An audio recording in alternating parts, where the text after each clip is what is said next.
Assalamualaikum warahmatullahi wabarakatuh. Salam sejahtera untuk kita semua. Om Swastiastu, Namo Buddhaya, salam kebajikan, Rahayu. Yang kami hormati pimpinan dan anggota Komisi 6 DPR RI, yang kami hormati Direktur Utama PT Pos Indonesia beserta seluruh jajaran direksi dan staf dan hadirin yang hadir pada sore hari ini. Terima kasih untuk kesempatannya. Pertama, tadi sudah disampaikan beberapa hal penting oleh rekan-rekan sebelumnya. Tentu saja persoalan pekerja di PT Pos menjadi concern kami semua yang berada di Komisi 6, sehingga mungkin secara khusus nanti kita entah FGD atau apa untuk membahas persoalan tata kelola ketenaga kerjaan di PT Pos, karena kita juga menyadari ini dalam masa-masa yang penting bagi PT Pos di tengah kita beralih pada era digital dan kemudian beberapa hal lainnya, sehingga layanan-layanan pos itu menjadi tidak seperti pada awal mula hampir 200 tahun ketika dulu didirikan begitu Pak ya. Namun kita bersepakat untuk bagaimana mempertahankan keberadaan PT Pos. Namun demikian tadi disampaikan tentu kiranya harus ada terobosan-terobosan terhadap bisnis-bisnis yang bisa dilakukan ke depannya di kemajuan teknologi dan inovasi yang ada sekarang ini.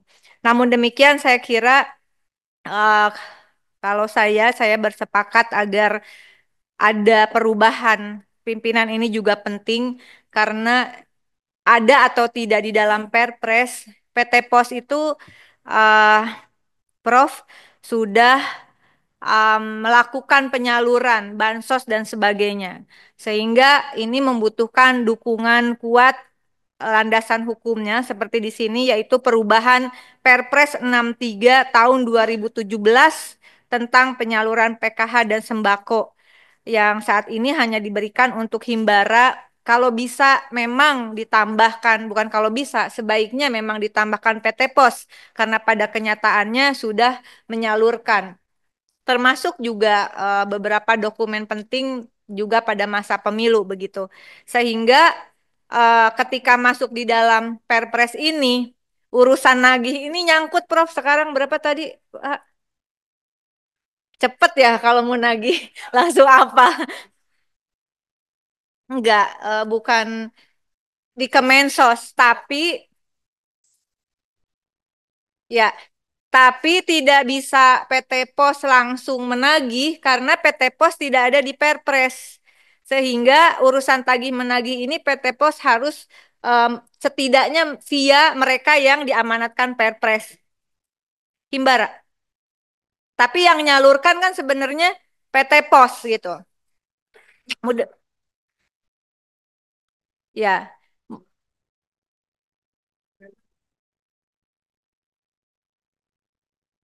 Ya, jadi mungkin supaya dasar hukumnya kuat, kalau saya sih mendukung agar ada perubahan terhadap Perpres ini ditambahkan sedikit saja.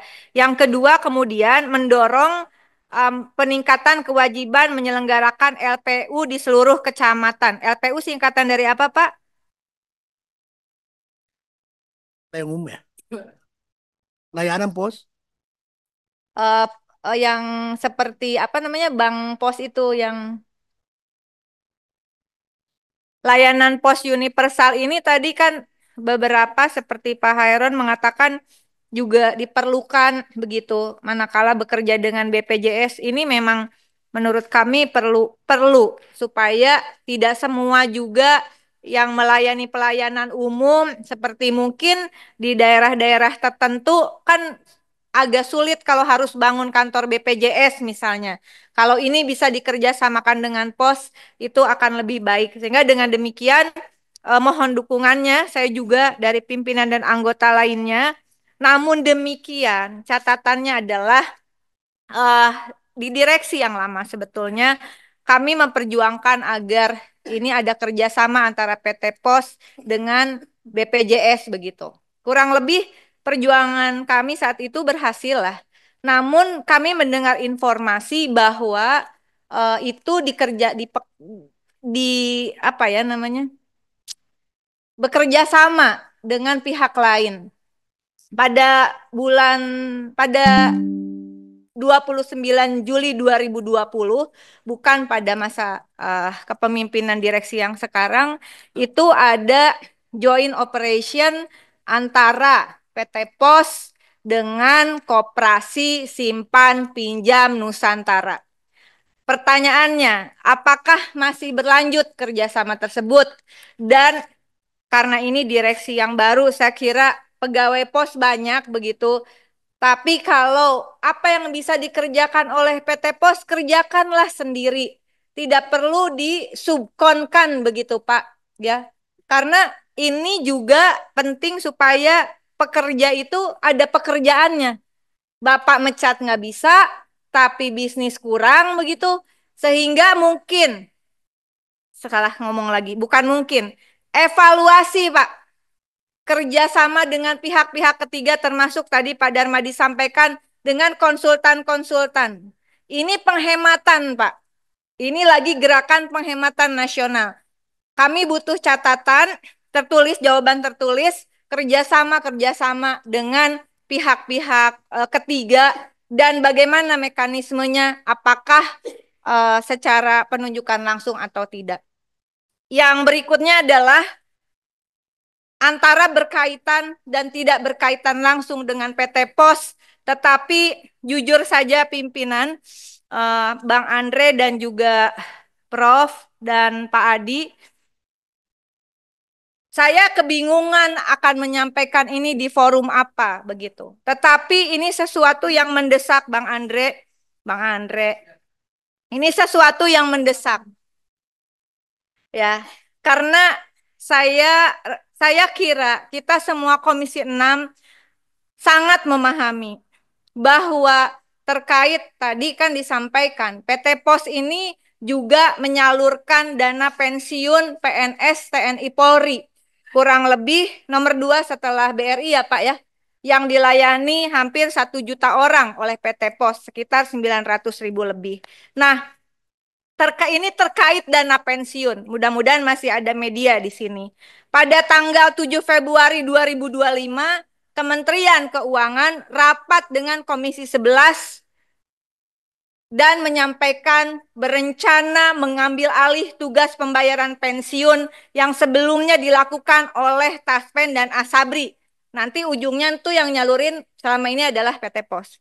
Direktur Jenderal Pembendaharaan atau DJPB Kemenkyu bernama Bapak Astera Primanto Bakti mengatakan bahwa pengambil alihan tugas pembayaran pensiun tersebut bertujuan untuk membangun proses bisnis yang lebih efektif, efisien, dan produktif.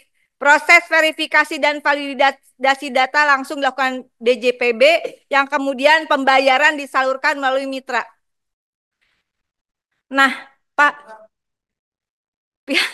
saya nggak tahu ini. Mohon dukungannya dari pimpinan. Karena rapat siang 7 Februari 2025 tersebut, malamnya Direktur Jenderal Anggaran, Saudara Isa Rahmawata, yang juga adalah komisaris di PT Telkom, ditetapkan sebagai tersangka dalam kasus Jiwasraya. Dan juga hal yang berbeda, betul. Tetapi di Jiwasraya itu juga ada dana pensiun. Berbeda, tapi kalau ditelusuri pasti ada kaitannya. Jiwasraya 16,8 triliun, di dalamnya ada duit pensiun. Asabri korupsi 22,78 triliun, di dalamnya ada tabungan hari tua prajurit TNI Polri.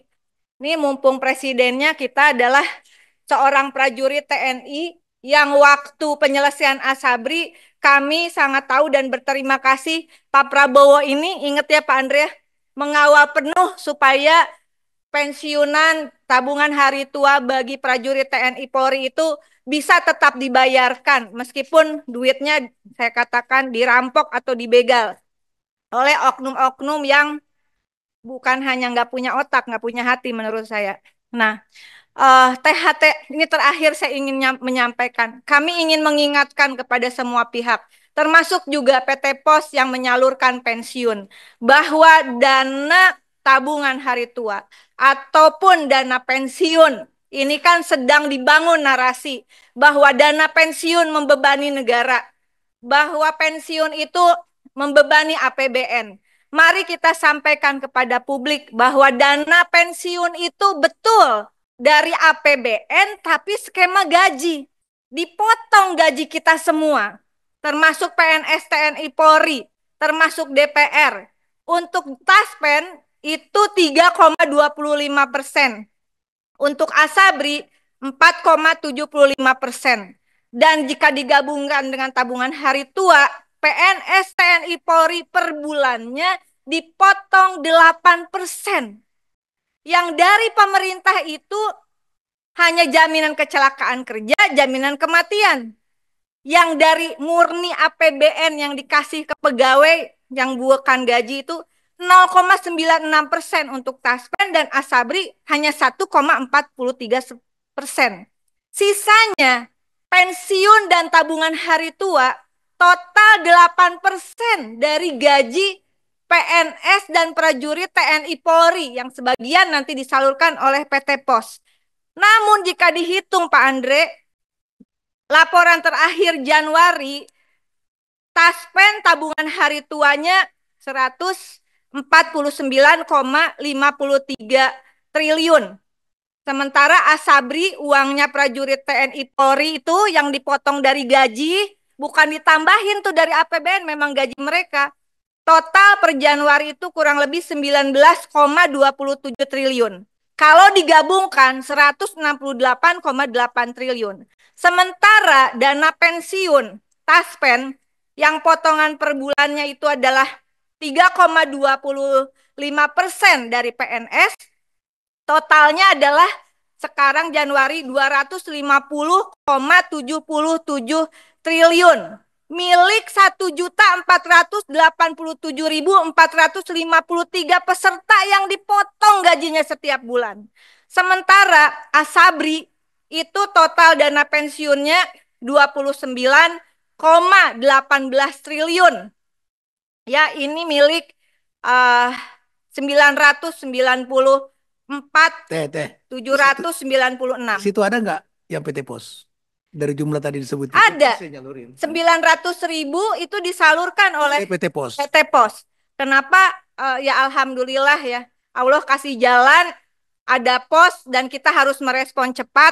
Total kalau untuk pensiun saja, seandainya ini diambil dalam tanda kutip, dikelola oleh Kementerian Keuangan, yang dasar hukumnya saya tidak tahu Dengan bagaimana. pihak ketiga lagi kan, dengan mitranya, mitra barunya. Saya nggak tahu. Regulator itu mau jadi ngurusin penyaluran pensiun.